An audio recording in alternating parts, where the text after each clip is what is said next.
The Red Dirt D&D podcast is brought to you by Pro Laser Cuts. The Oklahoma company provides pre-made and customizable design laser cut dice towers, tokens, and more, developed by a gamer for gamers, and now available to enhance your tabletop game. Pro Laser Cuts products can be found at many Oklahoma City area game stores, local events, and now available online at prolasercuts.com. That's laser and cuts with a Z, Pro Laser Cuts. And by SD Way Gaming, where dice goblins unite.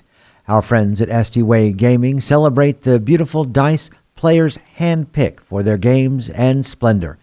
SD Way Gaming has expanded to include many tabletop gaming varieties, accessories, and similar fun necessities to include a service for your dice addiction. You can shop for a variety of products at sdwaygaming.com or find SD Way Gaming on Facebook.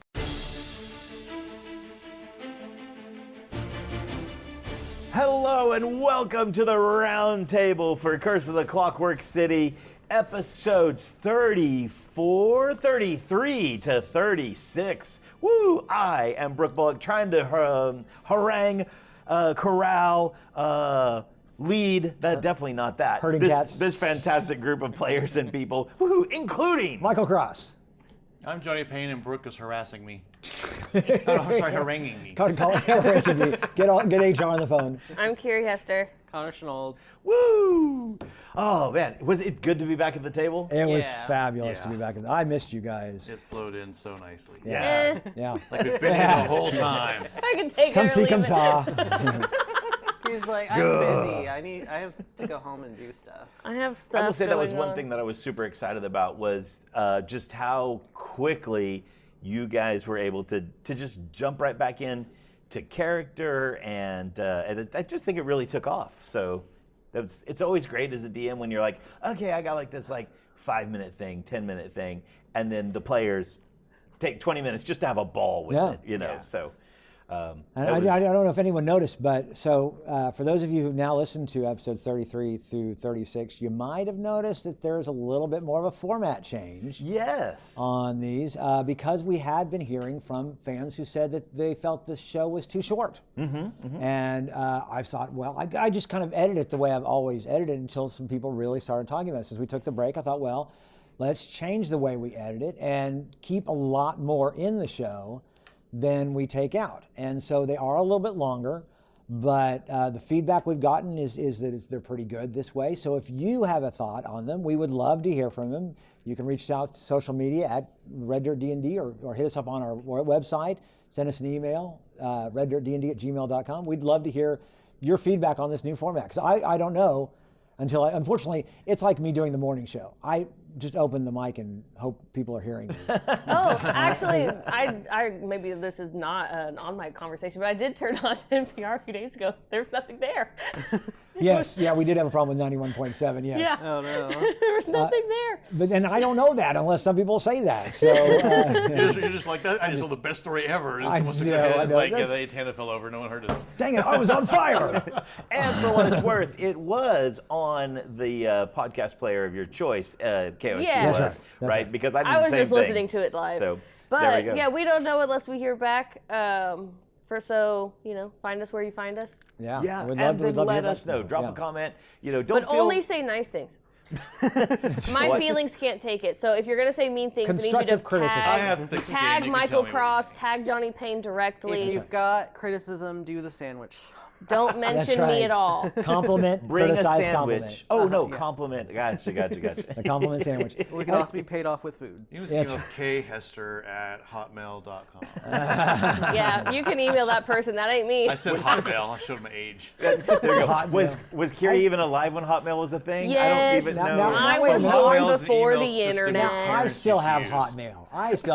It's when you got like Juno.org or something like Oh that. man, do you know the one that you just signed in, checked your This mail, is and free. signed out? That's all it was email. No, but it was service? free. That's Yeah, the only I I cared know, about. yeah. It's like it was dial-up free internet. Anyway, kids, blowing the cobwebs off of it. So yes, I did it, but I did actually enjoy listening when I went back to edit. How much I enjoyed the fact that, have you ever had those friends that maybe you don't see for a few years, but then you hook back up, and all of a sudden, it's like you hadn't been apart. Summer camp friends. Those are the best. That's how I felt about we'd been taken off for about 3 or 4 months, and we came back and just hit the ground Like running. we've been here the whole time. Yeah. It was so exciting. Yeah, It was really thrilling. good. So very, very powerful stuff. Yeah, it was really good. You guys killed it. Was there anything that was like that you struggled with in getting back in to play? Did anyone have to like triple check their character sheet a few times or anything like that? I mean, it just seemed like It was like, wait, what weapon am I holding so I can do this thing? Oh, I want to do that thing, but I'm not holding that weapon anymore. It's this guy. Yeah, there were I watched all of season 2 of The Nanny. They didn't make a cheat sheet. Yeah, while we were, So you while we can were get sitting the here accent. recording, Oh, for the she accent. watched For the season accent. 2. That's a good one. Yeah. That's a good one. I just put on my Sable playlist. Fran Drescher's accent, I think, would be perfect for Moxie. Yeah, I think That's it. It's somewhere between Fran Drescher and Linda from Bob's Burgers. It's somewhere between those. and You need her laugh from Friends. I can't do it. I've tried.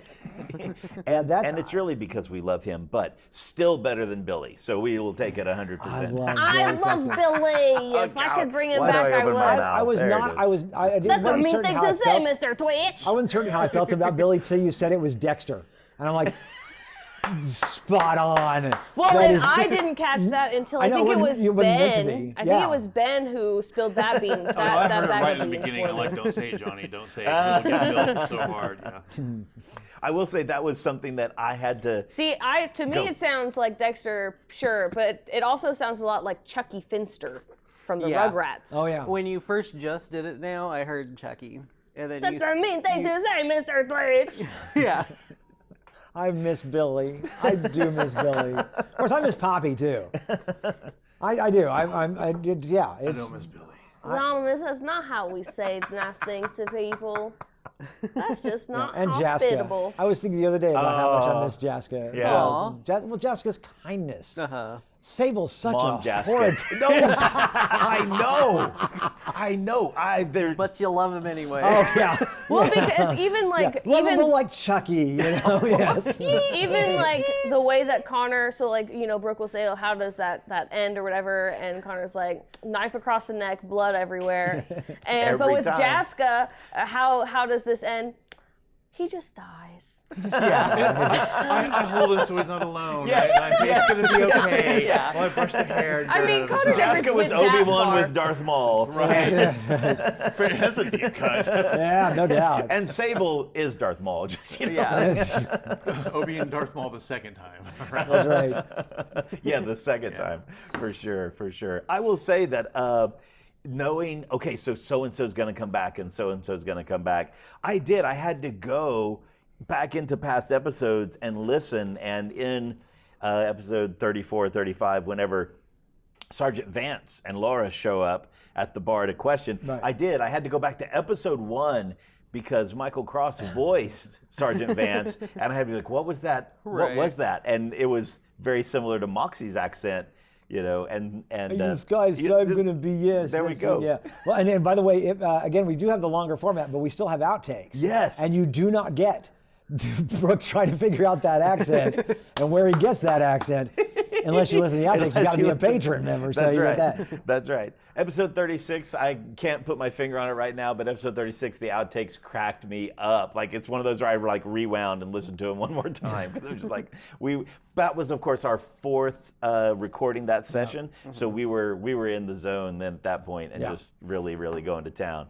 But yeah, coming up with all the accents and stuff, you know, like you have to kind of figure out, what did Michael Cross do with this Sergeant Vance guy? Oh, yeah. And then it ties Yeah, in couldn't some help weird myself. way to Moxie's. So We went to the same elementary school. I think well, that's why I did it, was because I knew how Moxie was, or how Curie was going to do Moxie's voice. I'm like, that kind of works for kind of the New York type of tough guy. Brooklyn, yeah. yeah, isn't the gods kind of come up through the ranks? Or maybe he's a not the little bit of a cleanest, Boston cop type Yeah. of thing going on, yeah. not the cleanest gloves around, but That's right. you know. So he has friends, August. He has friends. So I'll be your friend. it But was only good. if Sable says it's okay. No, he's your henchman. You're my goon. That's a deep cut too. There's a moment whenever we finally have the acknowledgement of friendship instead of like, yeah. Yeah. Yeah. I've been thinking about that, and I was like, oh, he really did just come out and be like, we're friends, but also I was being a bit of a hard butt to Moxie at that point, so I don't think she really caught on. We had an actual agreement of the friendship that's I there. just always assume that we're friends. You're just not very good at it. I'm the truest friend you'll ever have, Moxie. More than you know. In fact, we have a moment with now the cult perhaps knows about you guys a little bit, and maybe has started to track some folks down. And as Sable is given his report to Minthra, Minthra says, "Don't bring him back here, right? Don't bring him. Don't let him find you back here. Go and put that Moxie girl in there and that crew in danger." And Sable's, I don't want to put words in your mouth, struggles for a minute. It's so it's I don't know if I can fully explain this. So kind of like hearing like Minthra be so willing for it, like the inevitable showdown between Greeley and us at the Siren Song now. It's almost kind of like a knee-jerk, like, do I have to? That he didn't really mean to get slipped past, but it kind of did. And so that's also kind of why he was kind of quick to just, yes, ma'am. Like, cut himself off at, yes, ma'am. And then she saw through that. Yeah. Because it's Minthra. Yeah, really good. And then we'll talk about Dice in a minute too. But do you think, was that surprising to Sable that it kind of like came out such a, I don't want to say visceral, but such a base reaction that suddenly like popped out on him? I think a little bit, yeah. Yeah. And so, like, when he finally does meet up with Moxie again, he now is feeling that a little bit more concern of, oh crap, we really didn't, like, actually make an effort to hide our tracks coming back here. Yeah. And so, like, Moxie could be in extreme danger. And so, that's also why he, plus what Minthra has instructed him to do, he is hanging around a bit more, just in case that happens. Like, he would have come here anyway, but I don't think the had a disguise on Kobe would have been quite as even a thing, really, had he not let that slip and then known that she was probably going to have someone tail him. Isn't that amazing? Like, there is no script, and yet we have this, like, I don't want to say loss of self-control, but we have this emotion that comes out of like, hey, I care about her, you're putting her in danger.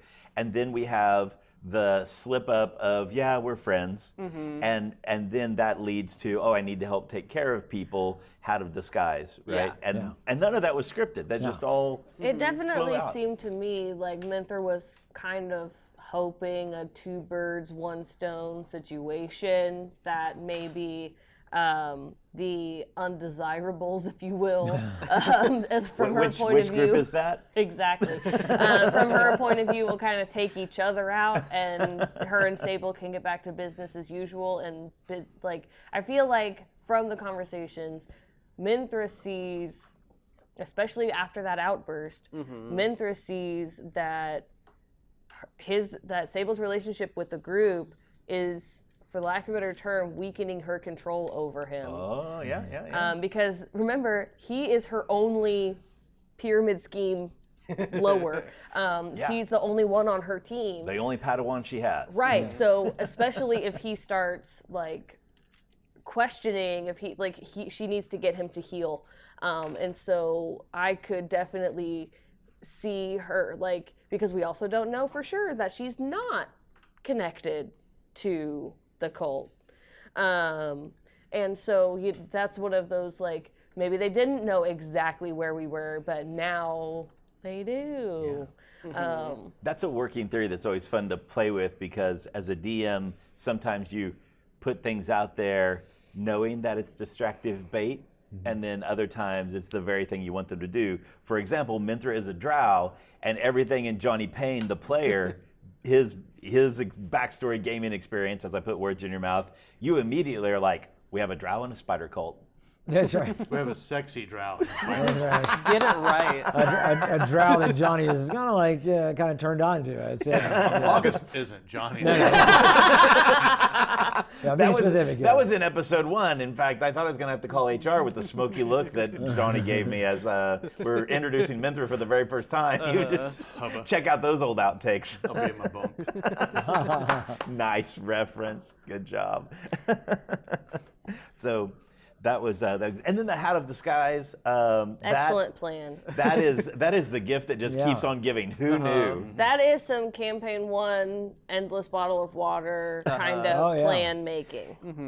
How do I use this for some way that has not been planned on before? But Hey, I need to move through this wall of fire without dying. What if I use my water bottle? Yeah. And not to make it, at least this segment is the Connor show.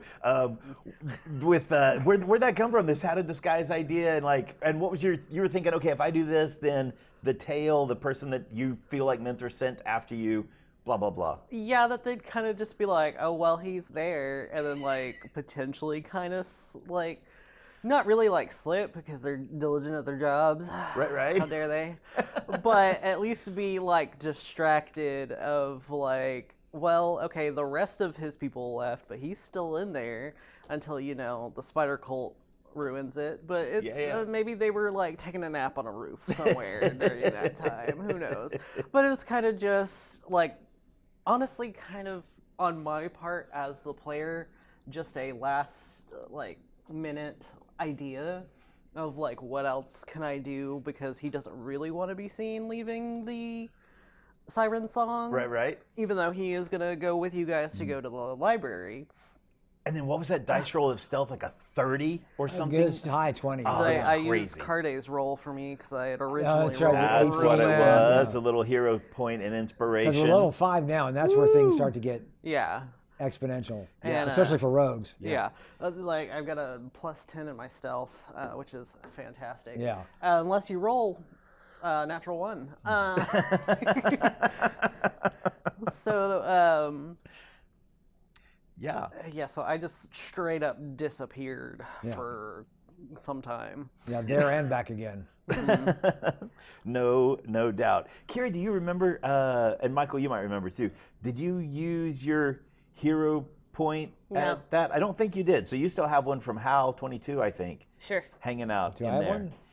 And I think those are the only 2 that I we was have gonna on say, I the don't board think I right have now. one. And Yeah. one, just the one now, right? He just thought you might remember because you're good at remembering things. Yeah, hearing it twice and that kind of thing. Although So- Brooke gave me advantage on whatever roll I do today. I did. Tell him you 2 were here before me. Yeah, we were. Yeah. I saw that when I came in. You guys were already here, and I I was was like, here. oh. Besides Michael, I was the first one here. I've Michael been was already here since here. 7:30 this morning. So. But you know how it is. You have to brag about it to get it. We're humble, Johnny. I was just take like, it. I was just gonna let him have it. Yeah, Johnny is so humble. I am so humble. I'm the most humble person that you know. You don't know anyone more humble than I. Michael, I have a question for you. We don't have to go into details. We can just get a yes or no. And I almost got the answer then when you scratched your face. But one of your fingerless gloves says life. Does the other one say thug by any chance? No, it says Yelp. Okay. I got these from Yelp. Okay. Actually, I didn't get it. No, they I think were you got given them to from Hot KOSU. Topic is where I think no, you got them from. no, It doesn't say they were Thug given to, Life. they were given to KOSU as a promo for Yelp, the online food Like Restaurant. Yelp reviews? Yeah. Yeah. Okay. So you go up to a restaurant, it's like, I ordered this water refill 20 seconds ago. Then you just pulled up your Yelp life. 1 star. We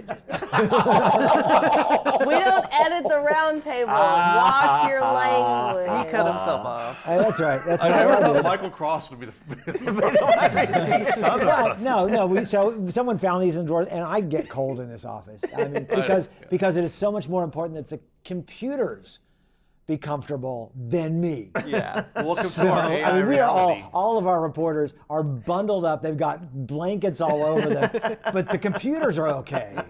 Yep. As long as the computers are okay. Like, that is the downfall of society right there. We are making sure the computers are comfortable. The humans can all They go control everything, themselves. Michael. We have to. It's been the other way at school this week. It was 75 degrees in my classroom for like half a day the other day, which by myself, not that big of a deal. Put 24 teens that insist on breathing in the room with me. You have no idea how many fans I would have plugged in a classroom. I only had 2 on me, and so I turned them both on, and they were able to get the problem resolved. But especially in rural and small districts, this is why you should shop local, give property taxes to your local school districts.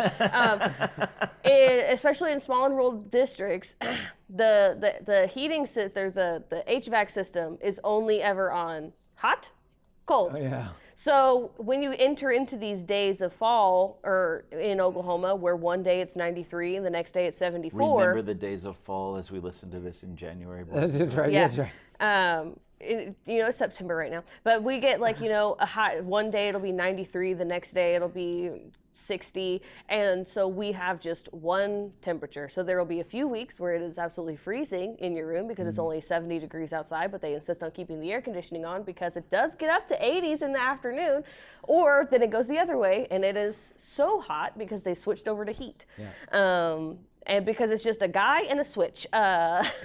But So- 75 is where I keep my temperatures whenever I'm alone. That is my comfort zone right there, is 75. I have a little basket of blankies that my students can use for their laps.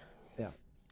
But my poor wife loves it, cold, and so she's Same. like on the sofa in like shorts and a t-shirt, and I am bundled up in full So mine parka. is also, but with a blanket. She likes the comfort of a blanket, but she wants it to be like That's right. 68 in the house.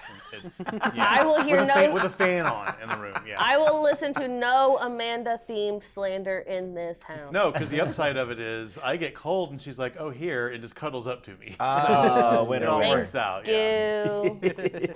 That works out very, very It's well. like But my in our plan, but it's not. podcast, We have Back a podcast. to the show. Who wants to RPG?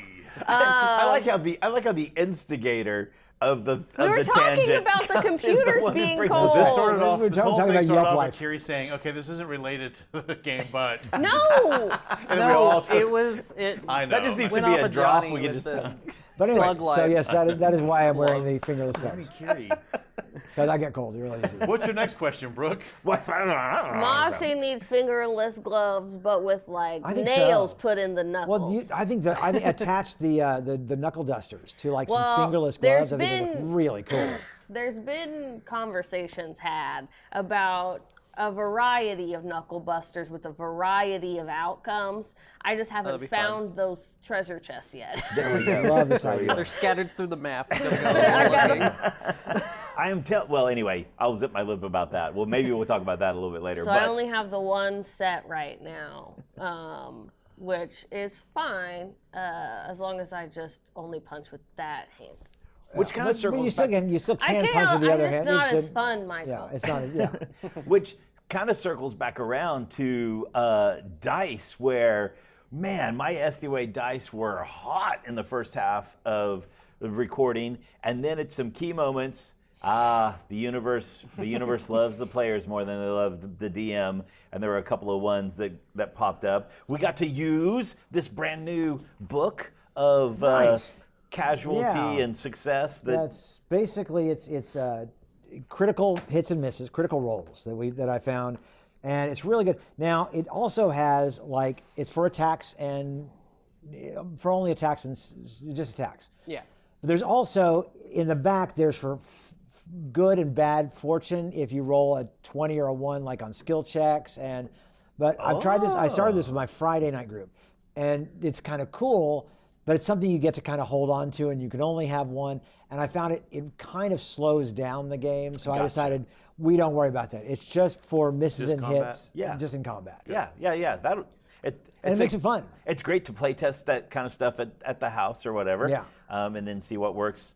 Because not everything that works at the home game Right. works when you're knowing that other people are going to be listening. Yeah, you know, when you're trying to entertain So- others. But I think to add the storyline, you think those getting were really stunned, fun. I thought was kind of fun. Then Moxie coming in and just But our first instance of it was fighting the automaton in the library. Yeah. Yes. In which I got to rifle through August's pockets. Thank you.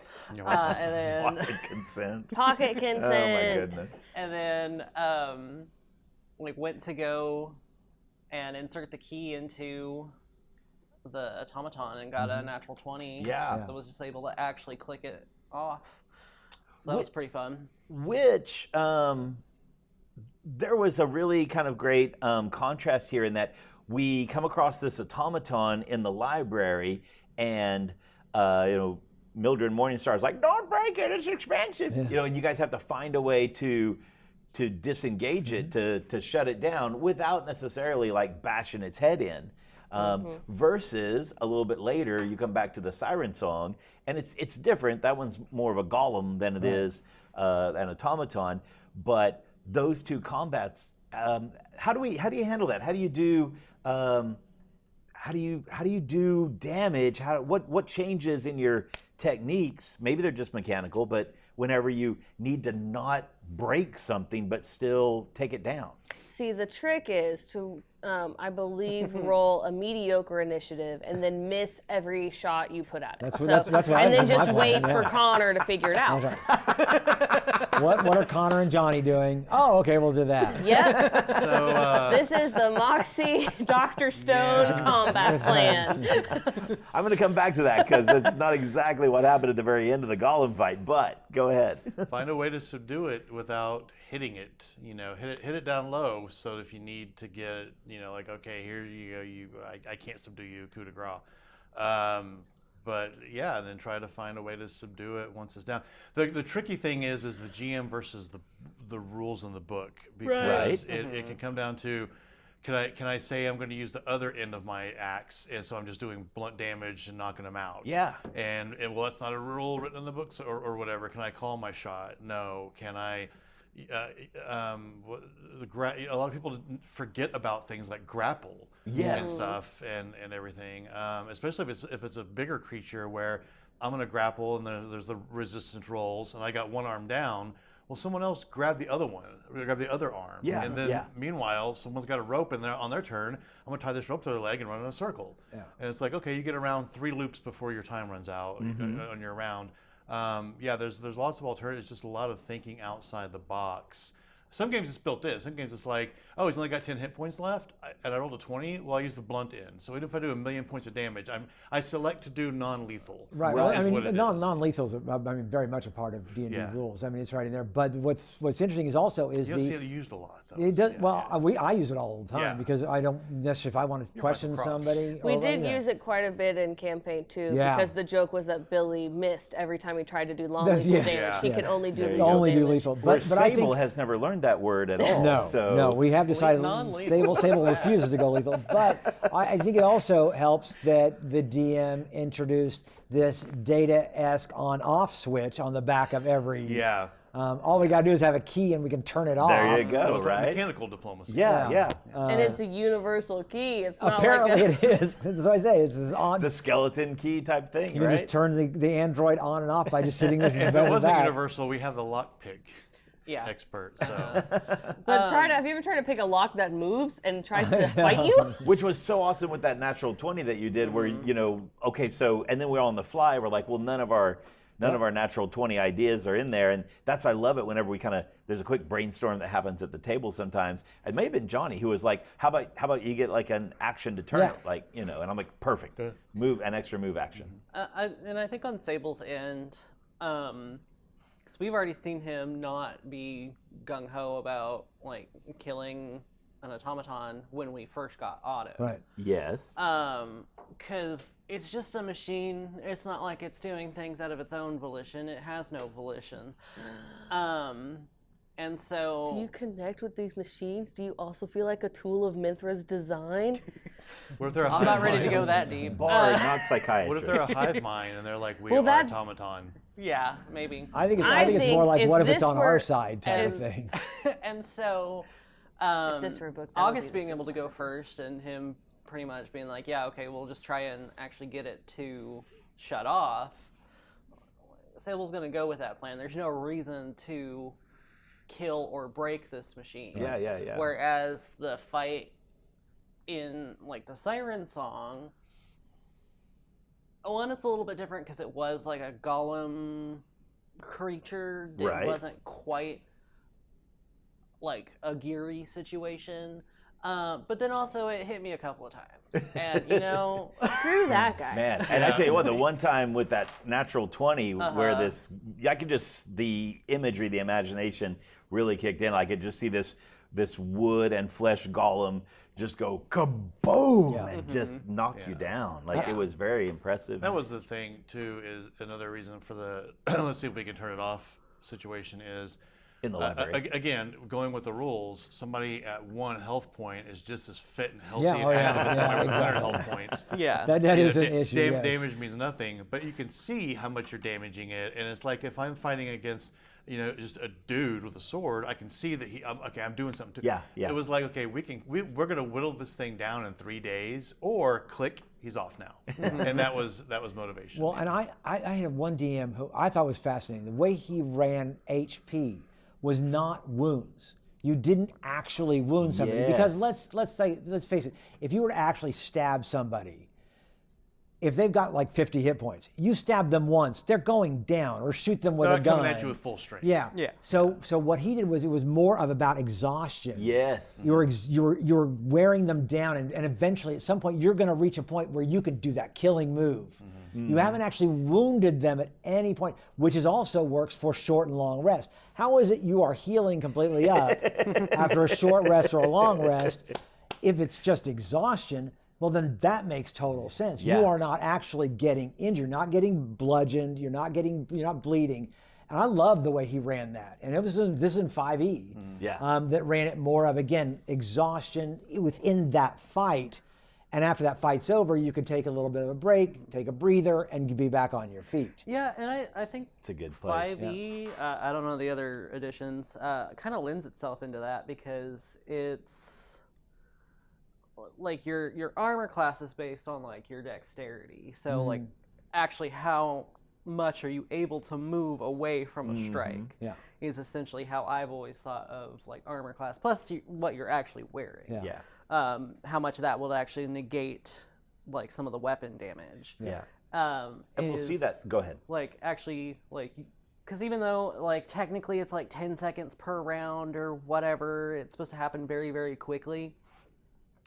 It's like I still get like that mentality of, okay, like I rolled a 15, your armor class is 16. You were actually able to kind of dodge out of the way of this strike before it actually was able to pierce through your armor.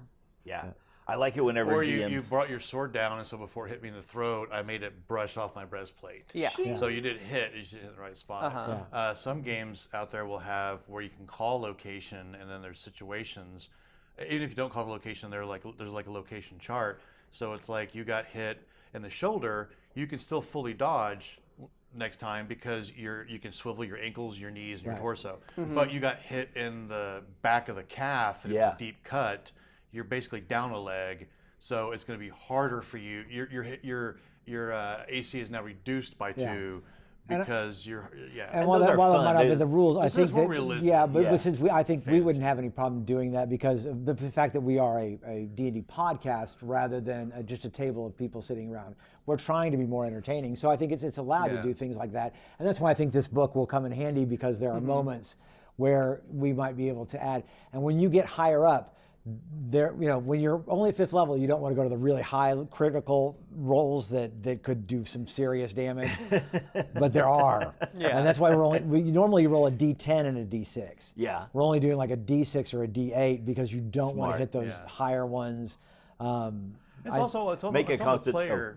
It's on the player too. There's been times where the DM has said, and the creature bites you in the leg for 8 points of damage. And until I'm fully healed, or at least get healed up 8 points, I voluntarily fall behind.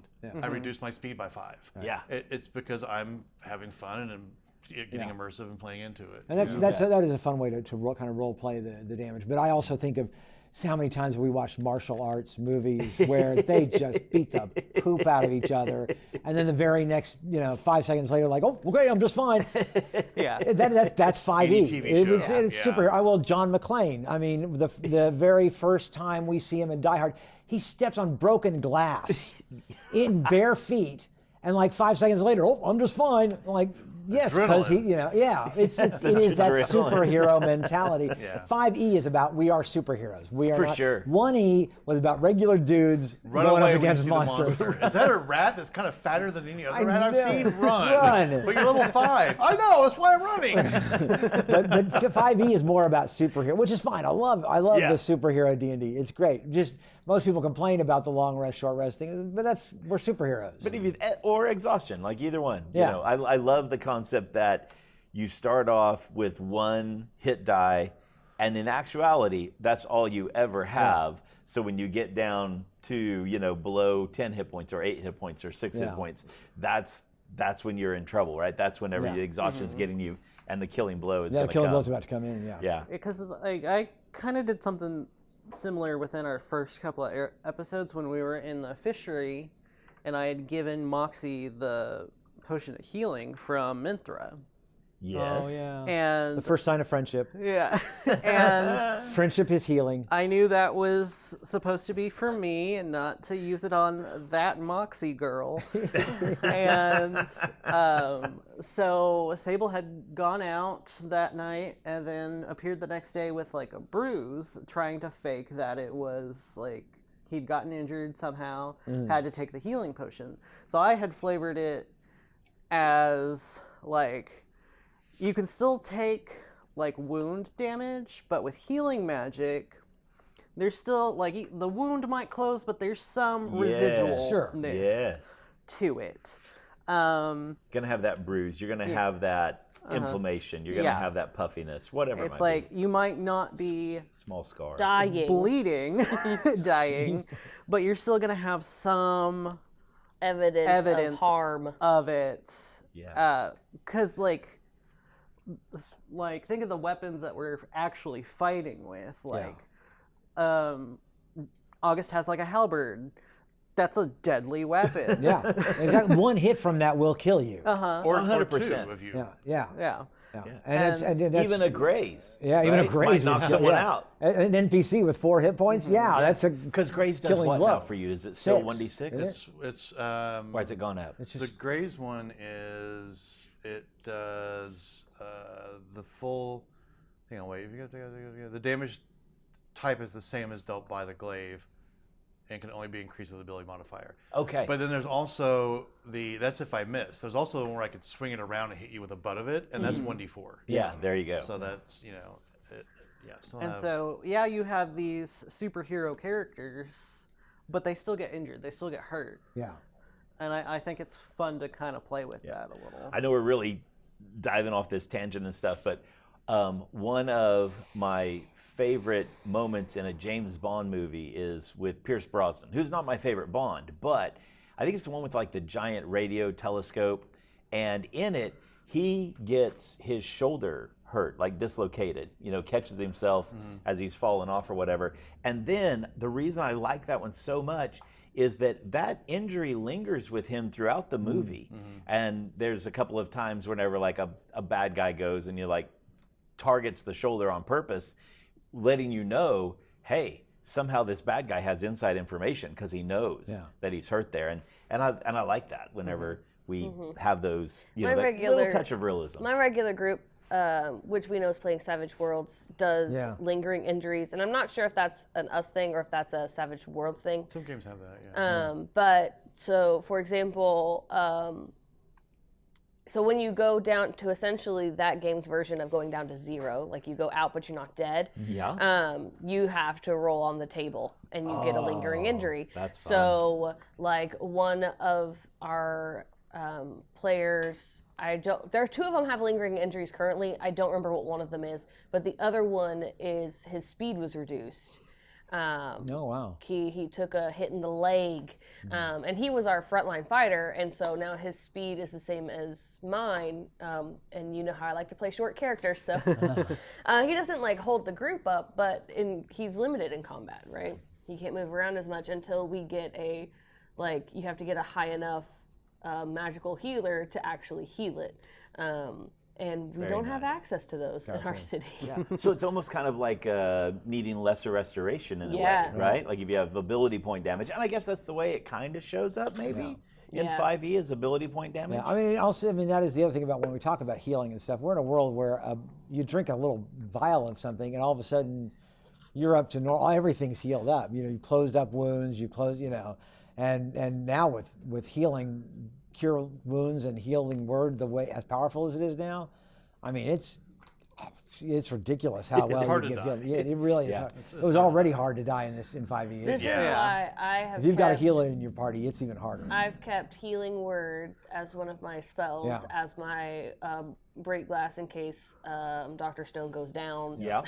Well, and also, I mean, spare the dying, which used to be touch, now is distance. I can be 30 feet away, and by the time you get to 17th level, 120 feet away from somebody and go, oh, no, you're not dying. That's right.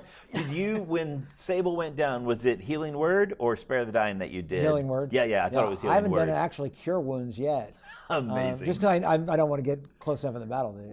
And then we also don't. We're our pool of hit points is still pretty small. So one like he did a second level healing word and got him back up to I think half. Yeah. Well, almost 6 down. I think. Yeah. So and I wanted to make sure that we healed Kobe because Kobe I think is becoming my favorite. Good, he can go live with you. Kobe is not going to come live with me. I secretly was trying to get rid of Kobe last time. Here's my pitch. Here's my pitch. We need to find these exist somewhere in the world. We need to find a magical object that is the gloves of prestidigitation. And the gloves, He'll eat them. The gloves only cast prestidigitation on themselves. We don't need to overpower these gloves given to a kobold, but I think they would work. He will eat them. No, I think we could convince him. If we told him he could touch the food as long as he wears these gloves, then we would be good. Yeah, no, I was thinking like an archway of prestidigitation. Until he passes through it. Yeah, like every time he passes through, it just cleans you. Yeah. Does the siren song have swinging door like Western saloon gates in between the kitchen and the thing? Sure. I mean, I don't know. Or know. is it those plastic strips? It's definitely not the plastic strips. I was thinking that Kobe might come work in the garden with Marnie. Yeah. Let him dig around in the dirt. I think he would love to work with Marnie. But we now apparently need him in the siren song. We did learn some Kobe related. I'm sure we could do. No, we can't. Some Kobe related information that is good because he has a hole in my floor now. He's built a passageway to his family. But there's a bunch of tunnels. We aren't in his family's neighborhood, but we are nearby, it seems like. He knows the people who live in this neighborhood, and they aren't enemies actively. We also know that he's very bad at negotiations and can be bribed with maple syrup. I kept on listening to that over and over, trying to do the math on the one. Okay, one per month. No, two per month. No, one. I'm trying to do the math. I'm like, I think y'all are saying the exact same damn thing. Yeah. Oh, that was the whole thing. I was trying to confuse him. Yeah, I think Kobe ended up with the worst confused the deal. editor too. One every 2 weeks or 2 a month. Not one. So. But it was perfect. I love that whole and Kobe. Yeah, I love Kobe. I think if he wasn't needed to be if he wasn't needed to be a decoy, I think Marnie would love him to come because I think Marnie would. She likes all creatures. He and did appreciate that he didn't blow our cover. With the health inspector threat. That was the dice telling the story because for whatever reason, Kobe figured it out. Like the SD-Way dice. We are depending on the intelligence of a kobold. And he's like, yeah. And then takes it to the empty table and kind of looks around like, over here, kobold.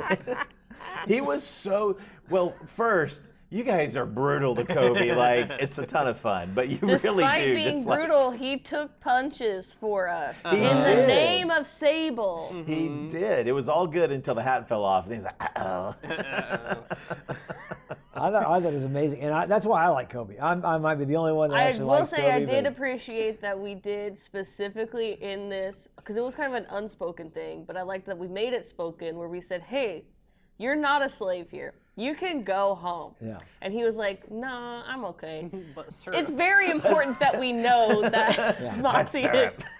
is paying this man. Yes. So since we released him and he decided to stay, do we have to put his ear next to a door and pierce it with an owl? That's right. Yes, we do. Yes, I do. Yeah, that's straight from the Bible.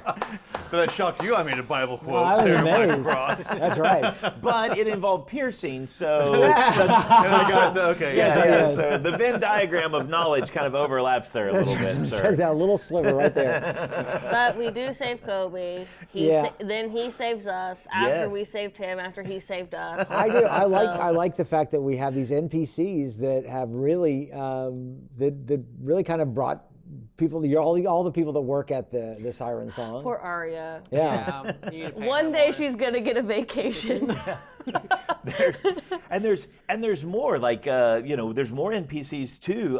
Like Michael Cross, you mentioned that Dr. Stone has a couple of folks in that kind of 2-week gap Yep. between the docks and the Shiver outbreak. You've reached out, you've set up your establishment, and there are two characters they're very much in the background right now. We know Right. they're there, but one is an herbalist, and the other one is what's his like profession? What's his like job there at the clinic for you? He's my assistant, and he takes care of my sanctuary because I have a bastion.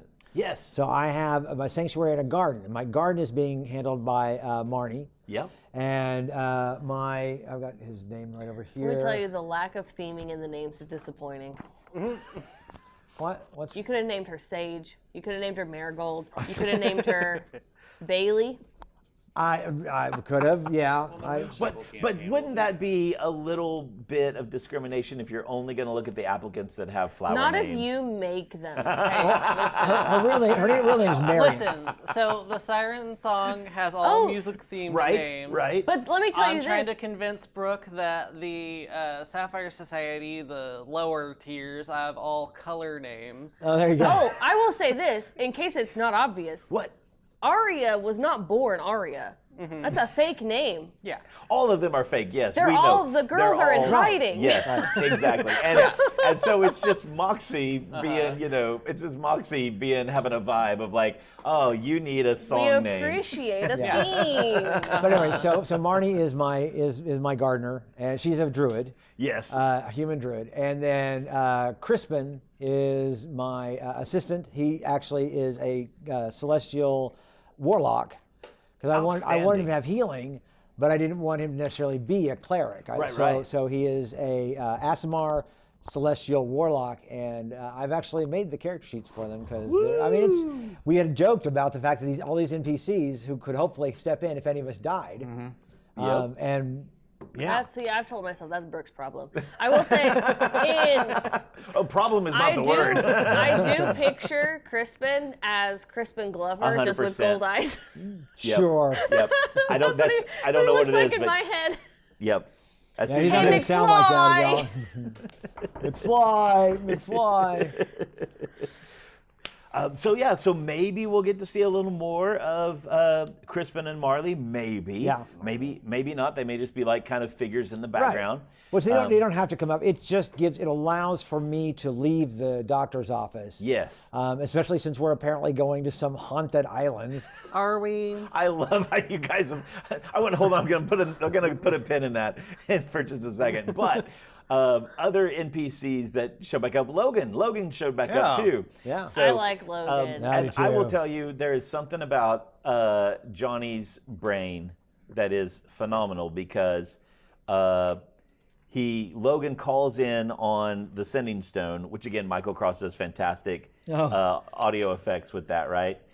And I was just gonna have him, be like, hey, like where's the Siren Song thing again? and Johnny Payne goes, "You're standing right outside the door, aren't you?" You know? No, I go open the door, and he's standing right there, isn't he? Yes, he is. And I was like, oh my God, yes, of course he was. Of course Logan Mitchell was Which right the only thing outside that the would be door. funnier is if you got, I'm going to have Scotty back later. While he's sitting there looking right in I'm gonna have August's to talk face. you back later. Some ugly schmo is trying to get my attention. And it's just, and that's the way it is with all the NPCs, but it's so much fun. Well, the two of you doing those two characters has been phenomenal since the beginning. The repartee between the two of you has been phenomenal. And Logan is on the urge of like getting HR called on people all the time, I think. On himself anyway, all the time. So That's probably. but I find it endearing. yes. he's probably actually very If he sweet. didn't like you, he wouldn't harass That's you. what I'm saying. That's what it It's an feels affectation. like. Yeah. That's right. I wonder. And he makes me feel pretty. Yes, he does. He does. So in a good way. He makes nods to things, like, no, I like working there. There's a lot of fashion that I can observe, Right. But at we the- also know at the that Copper Moon. Wink. I mean, sure, that's what he says, but that's not why he's actually staying. He actually really appreciates the fresh start, Yes. and I got him out of the house. It's a good Yeah. excuse, but Yeah. and I feel like he also like feels, and I mean that's one of the reasons he says, "Hey, incoming," gives him a warning later. Going back to what Brooke was saying and Michael was commenting on, the whole reason I said that line, the whole thing of like, hey, I don't need you there anymore, so you can just chill and go home now. Oh, for was Kobe. to bait you to see if you would say, For to Kobe, bring yeah. him more to life. Yeah. No, Kobe. to Logan. Logan. But it is almost the same thing. It's like, you've almost the done a same thing. fine You job are of you are working off the there. hook. You can go do whatever you want to do. To see what choice you yeah. would make for Logan. Yeah. With Yeah. Kobe, I was honestly trying to get rid of him. Johnny was trying to get rid of him. But both of those things show something about August, right? Do you think? Am I right or no? About his the way he feels about service and duty, and maybe being, I don't want to say trapped, but indebted. Like anyway. Yeah, I didn't want to take advantage of Logan. It's like, you've done more than enough. Yeah. You don't need to keep being a spy Right. and sending me info. I don't want that. You're I not don't indebted want- to me for anything. Right. Go be free and do your own thing. And he's like, cool. My choice is to do exactly what I'm doing. The thing that you told me to Right. do. Yeah. Right. Yeah. That's But it. if something happened to Logan and August felt like it was his fault. Oh Yes. man. You know what I mean? Oh, so like boy. if Vance found out that Logan was giving August us inside information, roughs him up, he then not Johnny. August doesn't hear from him a couple of days, goes to the apartment and finds Logan Nothing in a but his state leg. Yeah. state of healing. Then that would that would, I feel like, weigh Burn the really city really down. heavily on August. Uh-huh. And add to his it's because like right now he definitely, I wouldn't call it vengeance, I would call it being petty, for like, do you know what I mean? It doesn't feel as violent as August wants vengeance on all of these bad guards, but he does want to like make their life suck. Right. He kind of wants to make sure they fail. Right. Yeah. But I feel like if he, something were to escalate that by one of the people, Yeah. like Logan getting targeted right now or it's more something, about it could- justice because these are bad guys. Justice that he versus wants vengeance. justice. But you're right. If what would tend it over and versus vengeance. what is we've always talked about this. What is the difference between campaign 3 to either of the other campaigns is the NPCs themselves. We have people that we are invested in. Right, which And is if- why you can't say, I'm going to go to a haunted aisle, and then Moxie's going to be like, yes, retired grandmother. I know. Go to the haunted aisle by yourself to look for this thing I'm pretty sure doesn't exist. Yeah, but then That's right. also we not only do we have all of the girls that work with you, then we've got the girls they're dating that we're invested in Steven and we're invested in and we're invested in Logan, and I think we will probably also be invested in my people as well. If any of them got hurt, it's like, okay, that changes the dynamic of the game. We never had that in campaigns 1 or 2 because we're always We didn't going. have loved ones. Yeah, we're just going, and if anything bad happens, we just go to the next place, and We have don't even worry season about it. regulars. Yeah. In campaign 1, you're out and about, you're traveling on purpose. In campaign 2, there again is this. Yeah, you know, it's a total Incredible Hulk type of moment where it's the next episode we've just moved on to someone else. Yeah, for sure. The closest we got to that was probably the camp, right? Yeah, exactly. In season 2. Yeah, once we fell in love with the kids at camp, Oh, yes. that kind of changed everything. And also, well, no, actually, it started with the mansion. It started Sorry, with my the mansion. NPCs weren't good enough. Oh my gosh, your NPCs. As I said that, I gave Connor a sly look to see if he was going to take the bait, and he did. He just looked so offended. He was like, "Whoa, excuse me." when the Jaska character, Lady J. Oh my J, goodness. Yep. Or I'll never forget trying to find the right music for her death. Oh my gosh. That broke my heart. And I think it didn't help that all this time, I mean, my son was playing some of these characters that were, I'm like, if any of them if my son were actually involved in any of these, I was like, it was actually, so those were good. Yes, that was the first time we really got involved with NPCs. Now, but these are really characters that we've really gotten close to. And every time something happens, Poor Arya. and even the siren song, I think itself as well has become an NPC. Yeah. We don't want any damage to the siren It's the song itself. Firefly. Yeah. I will tell you that. It's the ship. Yeah. That in drafts of so how's the the cult knows where you're at, right? So they've tracked down a couple of you, as we saw with the golem and the assassin showing up at the siren song. In a draft, they went after in a draft of what we did, they went after the building. Oh. And I was like, I just can't do that to us. Like, I have said on mic multiple times that if anything happens to my bar, Moxie will become a very different character. Oh yeah. Right. It will become like, it will be really hard. We would have to have a lot of meetings talking about how the group is going to deal with Moxie's rage. Yeah. Well, because it symbolizes so much You for dip her. in a barbarian at next level. It would something like that. Hey, honestly, it's not a bad idea with the amount of punching I do. And you mentioned like it's like Firefly, but I think even more it's like the Enterprise. We are introduced to that. I'm watching the original series, and we're introduced to that from the very beginning. Kirk's feeling about the ship. I mean, he cares about the crew. Certainly, that's part of it. But he really cares about the ship itself.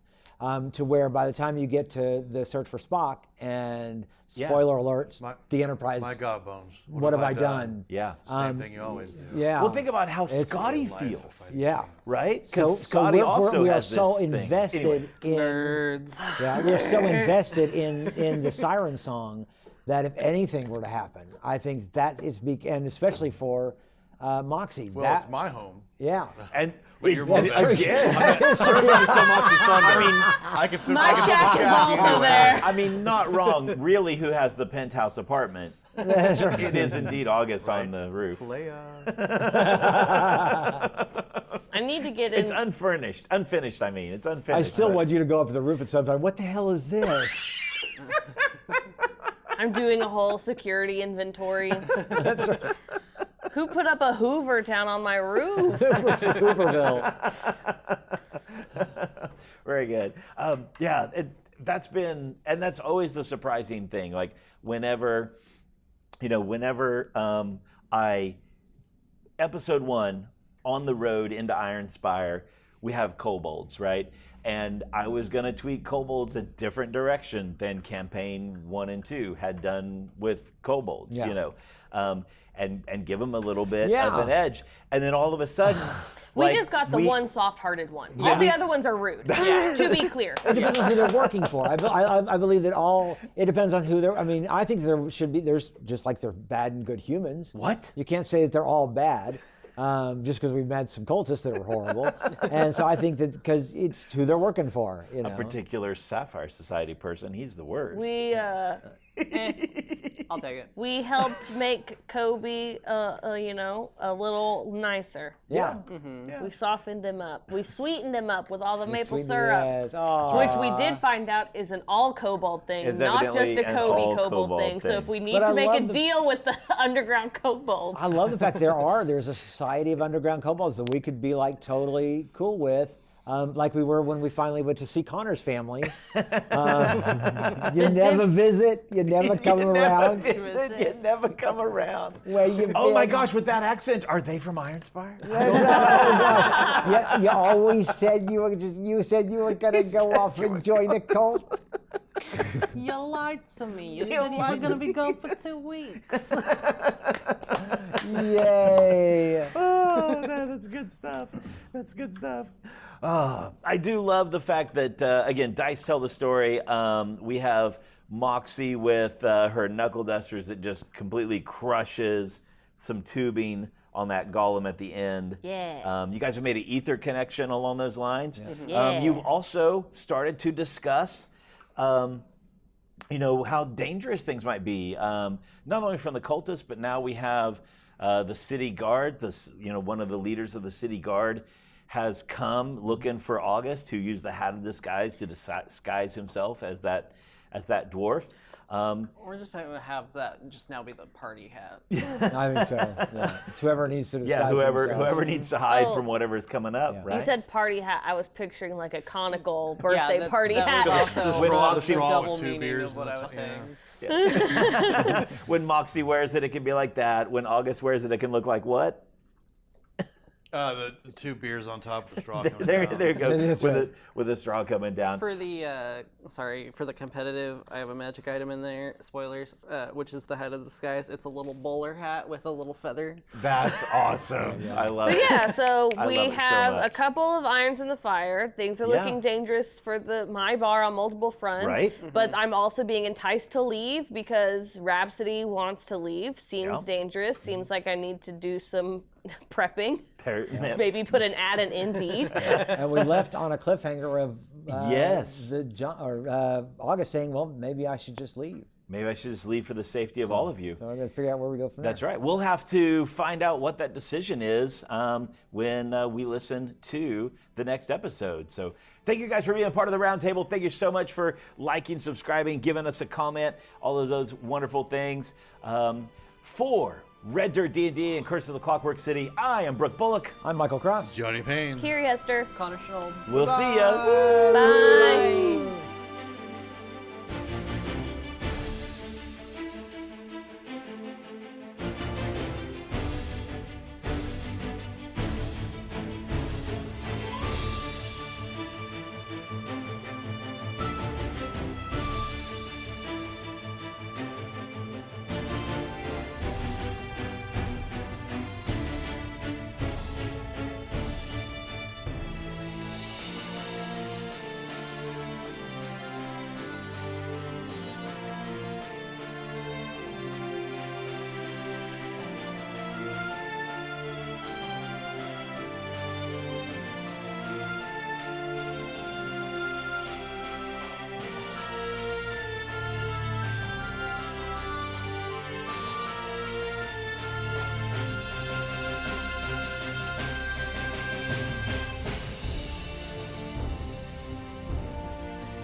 Keep up to date with the coolest geek shenanigans in Oklahoma when you listen to the Okie Geek podcast.